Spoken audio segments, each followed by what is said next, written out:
இல்லை, எனக்கு ஒரு விஷயம் புரியல. முதல்லலாம் நம்மளாம் சின்ன வயசாக இருக்கும் போது பிளாஸ்டிக் கட்டிங் போர்டு தான் எங்கள் அம்மாலாம் யூஸ் பண்ணிட்டு இருந்தாங்க. சாரி, அப்படி கூட சொல்ல முடியாது. ஆக்சுவலி எங்கள் அம்மாலாம் யூஸ் பண்ணது அருகாமனை.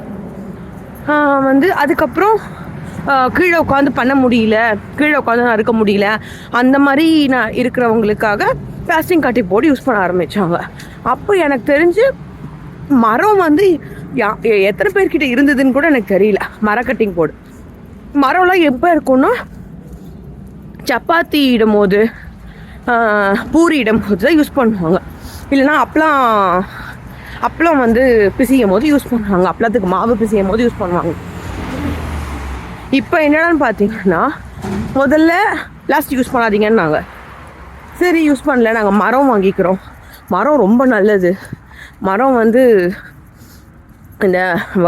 மரத்துலேருந்து நம்ம இது பண்ணுறதுனால மரம் ரொம்ப உடம்புக்கு நல்லது அப்படின்லாம் சொன்னாங்க. சரின்னு மரம் யூஸ் பண்ணிகிட்டு இருந்தோம்.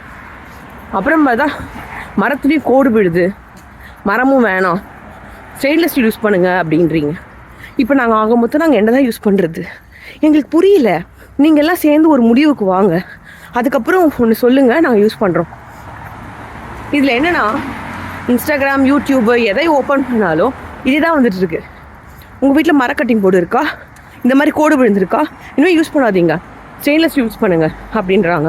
சரி, தெரிஞ்சவங்க ஃப்ரெண்ட்ஸ் கிட்டலாம் கேட்டு எது நல்லா இருக்குன்னு பார்த்தா ஆளுக்கு ஒரு ஐடியா கொடுக்குறாங்க. நாங்கள் என்ன தான் பண்ணுறது, நீங்களே சொல்லுங்கள். இந்த பாத்திர கடைலாம் வச்சுருக்கீங்கல்ல, நீங்களே சேர்ந்து ஒரு முடிவுக்கு வாங்க, என்ன நாங்கள் வாங்கிறது, எது நல்லதுன்னு. அதுக்கப்புறம் சொல்லுங்கள், நாங்கள் வாங்கிக்கிறோம். எங்களால் முடியலைங்க.